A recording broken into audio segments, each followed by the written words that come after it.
What's up, everybody? It's Skipx, and with that being said, I just got finished watching My Hero Academia Hero Rising. This is just a quick first impressions video of my ramblings about some of my favorite parts of the movies and what I generally liked about it. But just to get the short answer, if you are a fan of My Hero Academia, whether you are anime only, or manga only, or whatever, please go and see this movie. Just number one, off the top, this is the best that My Hero Academia has ever looked animated. And let me just tell you something, while the ending sequence wasn't my favorite fight in the entire movie, it was by far the best looking thing I've ever seen in My Hero Academia as far as animation quality. It is a spectacle to behold, and the use of the song Might You is amazing in that final sequence. With that being said, I finally found out what Horikoshi was teasing at in interviews when he did say that they took an idea that he was going to use for the end of the eventual series, but he'll just create something better, and it was a pretty cool idea, and I want to see how he's going to end up topping that thing at the end of the series. With that being said, let's just jump into the movie now. Number one, the first thing that I really enjoyed is just seeing Class 1A in a hero agency, because in this movie, basically there's an initiative going on where they have certain students from UA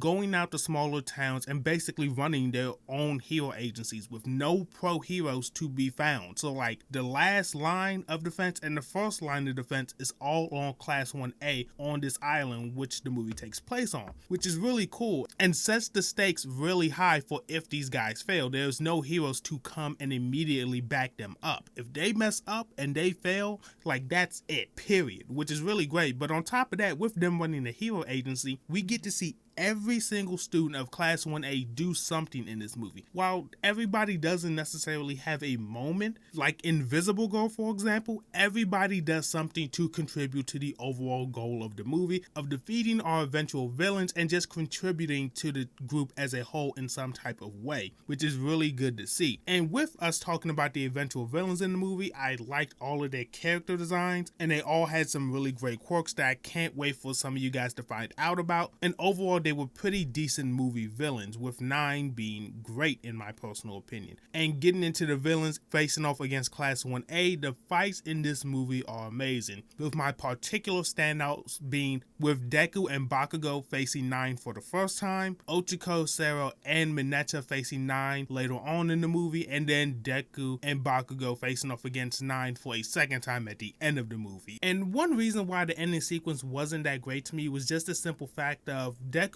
giving Bakugo one for all, and Bakugo saying like this is it, because Bakugo said it like he wasn't giving one for all back to him. And it was kind of weird because for all as we know in the manga or in the anime, because All Might, Bakugo, or Deku doesn't really know the answer to this, is if you give one for all up, does your quirk get taken away with it, or do you get to keep your own original quirk but all of the benefits of one for all goes on to the new user, plus they get a copy of your original quirk? We don't really know that, so maybe Bakugo was under the mindset of like, if he's giving me one for all, there's no way I'm going to give it back to him, because I would basically be giving up one for all and then my quirk as well, because as we know, All Might was quirkless before he got one for all, so he doesn't even know the answer to that because Nana Shimura died quickly after that. Like he had to learn how to use one for all on his own because Nana Shimura died so early on into him being trained. And then just character wise, you could argue for both sides that Bakugo would take one for all, mainly because of the fact All Might is also his number one hero and the ideal that he aspires to be like. And of course, if you got the quirk of somebody that you admired as much as Bakugo admires All Might, you wouldn't want to give that back up either, regardless of the situation. But you could also make the argument that he wouldn't want to keep one for all because that wouldn't leave a good taste in his mouth about beating Deku. It was like their rivalry never just came to a conclusion. So it's very weird, but the reason why I can look over it is because it is just a movie and they're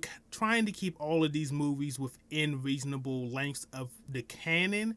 And going back to that moment with Ochiko, Sero, and Mineta, Ochiko gets a really good moment in this movie. Like, it's really great to see her do something, because Ochiko in the manga has had her moments here and there, but she hasn't had like a super big moment in a while now. So it's nice to see Ochiko do something, seeing that she is the lead female of the series and is the love interest to our main character. It's just really nice to see her do something really impactful during this movie, and it's really awesome. And even outside of the fights, just in small character development moments, this movie really excels, like Bakugo lecturing these kids on doing something really stupid earlier on into the movie, showing Class 1A discussing about who's going to go out on jobs and who would be better suited as to doing certain jobs, like a certain moment in the beginning of the movie where they have to go look for a missing child, and it seems like Deku, Ochiko, and Kirishima are going to go until Bakugo brings up the point that what is Kirishima going to do? His quirk will literally not help them find a missing child at all, and that is where Jiro steps up and it completes that three-person team to go find that missing child, because how she can use her earphone jacks to track people with sound waves and things of that nature. Also showing our boy Koda, for example, out in the woods finding a missing dog, and he's just basically been on finding missing animal duties. And great little things like that, just showing how they can apply their powers to different situations, and just really analyzing who is the best for these situations are just really good moments for the class overall. And just to sum up my small little ramblings about My Hero Academia Hero Rising, it's a really great movie. If you are a fan of the series, I suggest you go and watch it as soon as you can, because it's only going to be in theaters, I believe, up until March 7th, at least in my area. So please, if you got the money and the time, go and see it. But just to sum up my ramblings, pretty much